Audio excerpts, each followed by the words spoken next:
Bonjour. Alors, aujourd'hui, on va ici, bien sûr, présenter la série, bien sûr, 1 sur la mécanique du poids. Donc, la première question, on demande de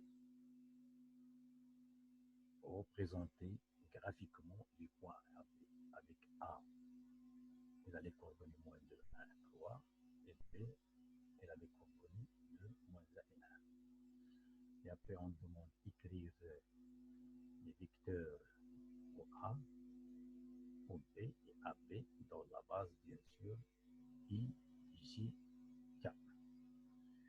Et on demande également de calculer le produit scalaire A, scalaire OP, et également le produit vectoriel OA, le produit vectoriel OP.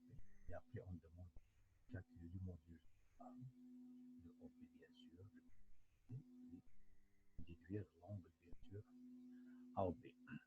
Alors, bien sûr, pour faire cette, ces exercices-là, on va bien sûr commencer avec cette partie, bien sûr, ici, bien sûr, de théorie. Alors, donc, voilà le premier exercice. Alors, comme j'ai dit, on demande bien sûr de faire cette partie-là qui est très intéressante. On commence à étudier comme ça, donc, sans problème. Alors, comme j'ai dit, pour essayer, bien sûr, de commencer avec le tracé A et B dans la base, bien sûr, origine. Alors, on choisit la première chose, le repère X, Y, Z. Donc, voilà le repère qu'on donne ici. Ça, c'est X. Ça, bien sûr, c'est Y. Et ça, c'est Z. D'accord? Alors, par la suite, on demande de tracer le point A qui a moins de 1. Alors, je commence par moins 2 phi, dans l'axe X, des X. Ça, c'est l'axe des X positifs. Et ça, bien sûr, ça, pour les X négatifs. Donc, tout simplement, donc voilà, ça, les X négatifs. La même chose, ça, c'est pour les Y négatifs. C'est quoi? C'est 0, 1, 2, 3, 4. Ici, c'est 0, moins 1, moins 2, moins 3, etc. La même chose pour Z. Hein, ça, bien sûr, c'est des valeurs qui sont négatives. Ça, c'est bien sûr c'est O. Ici, tout simplement, c'est O. Bien sûr. Alors, donc, à partir de ça, on demande bien sûr de faire tracer ça. Alors, pour tracer, on commence moins 2. Moins 2, où se trouve moins 2? Donc, voilà, c'est moins 1. D'accord? Et ici, c'est moins 2. Voilà, moins 2, voilà, elle est là. Et après, 1. 1, c'est Y. Voilà, 1, c'est là.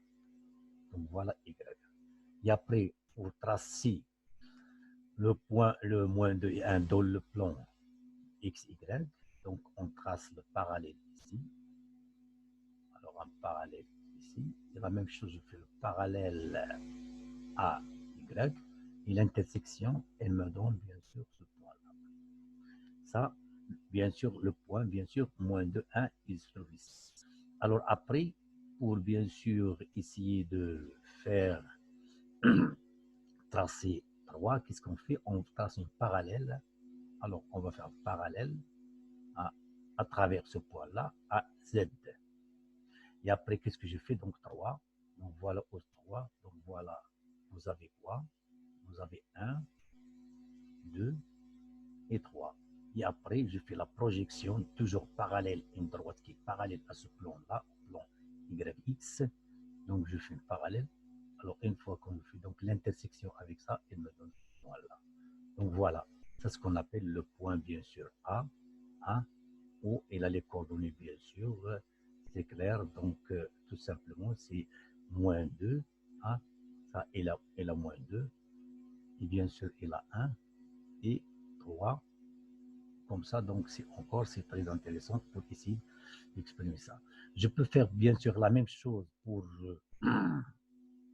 le point B. Alors, je vois que pour le ici 2, moins 1 et 1. Alors, x c'est 2, on se trouve 2x. Voilà, 1, 2, voilà, c'est 2.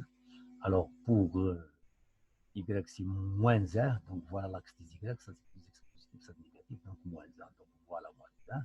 Et bien sûr, je trace encore un parallèle comme ça, à x, et je trace également parallèle à partir de y, et je trouve ce point-là. Et après, comme j'ai dit, il faut que je trace parallèle à z pour tracer l'autre point. Donc, il faut que je trace un parallèle comme ça.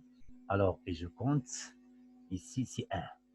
Donc, je compte, donc c'est, quand je compte, c'est 1, voilà 1. Alors, une fois que je compte, il me donne ça.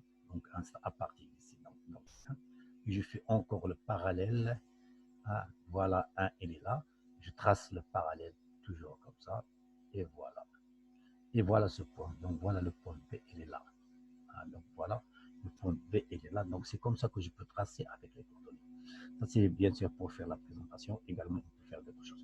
Maintenant, on demande les vecteurs OA, OB et AB, bien sûr, dans la base. Alors, la première chose qu'il faut remarquer, que lorsqu'on parle de cette base-là, alors la base, en tout cas là, dans IJK, voilà, ça c'est ici, d'accord?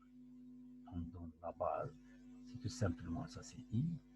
La base, le vecteur I, le vecteur J, hein, et bien sûr ici, c'est le vecteur K. Le vecteur K, il est ici. La question, on demande quoi? On demande tout simplement de tracer OA. Voilà le vecteur OA. On demande de tracer le vecteur OA. Donc ce vecteur-là, qu'on cherche à donner les composantes. Alors, comme j'ai dit dans la base EJK, la première chose que j'écris encore OA, tout simplement. Alors, j'ai dans la base quoi? JI, d'accord? Plus G, d'accord? Plus K, tout simplement. Alors, quels sont les coefficients ici de A? Voilà, ici c'est moins 2. Donc, tout simplement, ici c'est moins 2. Donc, voilà, ici c'est moins 2. Moins 2. La même chose pour l'autre, ici c'est 1. Et également, ça c'est 3. Donc, voilà. OA, donc il s'écrit comme ça. Donc, voilà ce qu'on a déjà établi. Donc, voilà. OA, la même chose pour B. Je fais la même chose. Donc, voilà le vecteur B. Vous avez quoi? Vous avez 2, moins 1 et 1. Donc, j'ai mis ici 2, moins 1 et 1. Voilà. Ici, donc, je peux écrire la même chose. Maintenant, je demande de calculer le vecteur AB. Bien sûr, le vecteur AB, ça c'est quoi? Ça c'est bien sûr A. La même chose, je peux calculer, autrement dit, le OB. Donc, je peux faire la même chose, bien sûr.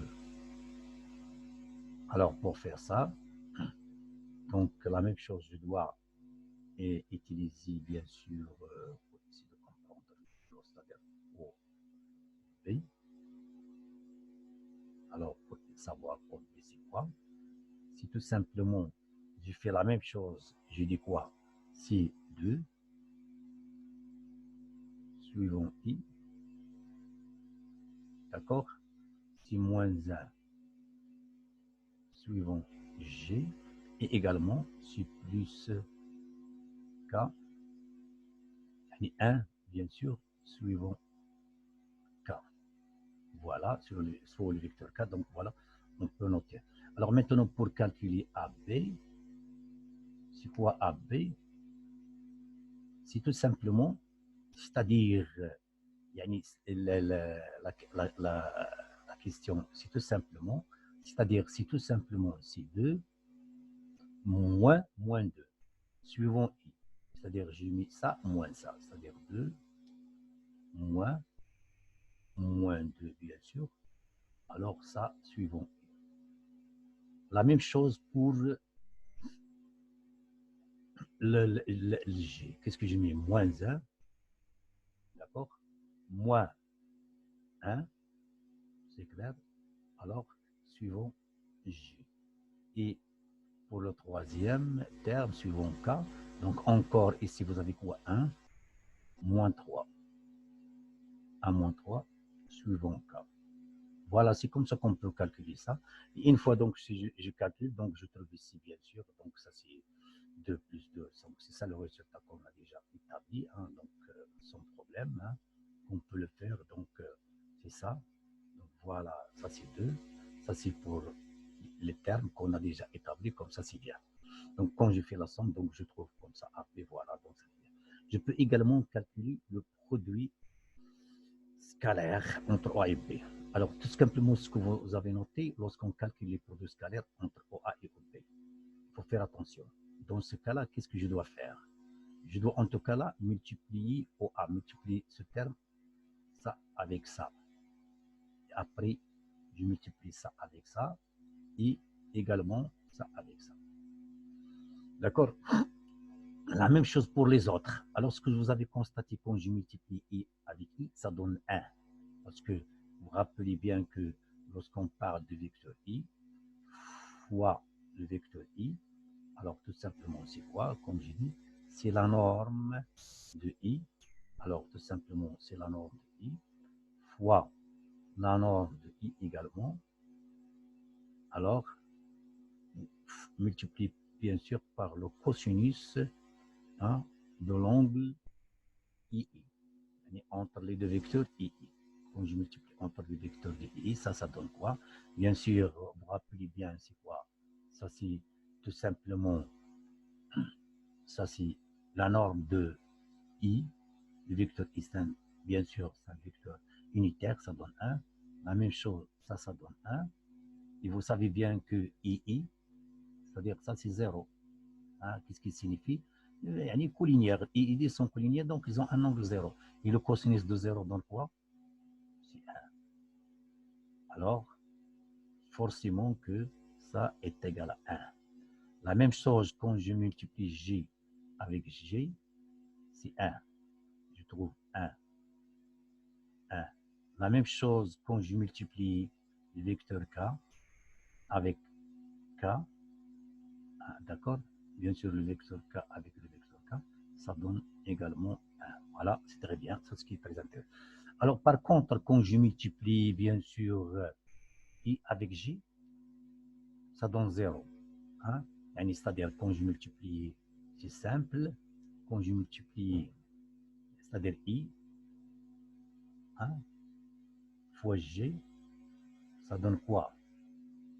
Tout simplement, c'est la norme de I fois la norme de G fois encore le cosinus de IJ. Le cosinus de IJ. Et vous savez que IJ, c'est quoi? Hein? C'est tout simplement IJ, c'est quoi? Ça, c'est pi sur 2. L'instant, ils sont IJ perpendiculaires, c'est-à-dire sont orthogonaux entre les vecteurs I, J et K. Alors, bien sûr, ça encore, ça est égal à 1. Ça est égal à 1. Et le cosinus de pi sur 2, ça à quoi est égal? C'est 0. Alors, ça est égal à 0. Autrement dit, quand je multiplie I fois J est égal à 0, I fois K est égal à 0. La même chose quand je multiplie J avec 1J multiplié par 2I, I fois J, ça donne 0. Mais quand je multiplie ça avec ça, c'est-à-dire J fois J, donc 1 fois moins 1. Donc c'est moins 1. Donc c'est ça le deuxième terme. D'accord? Ça c'est le premier. Quand je multiplie J avec J, ça me donne moins 2, bien sûr, fois 2. La même chose ici, 1 fois 1.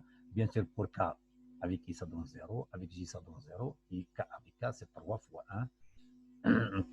3 fois 1, bien sûr, ça donne 1. Donc voilà, ce dernier terme qui nous permet bien sûr de trouver ça. Et quand je fais le calcul, donc j'arrive à trouver moins 2. C'est ce qui est encore ce qui est très intéressant pour cet exercice. On peut le faire soigneusement, donc sans problème.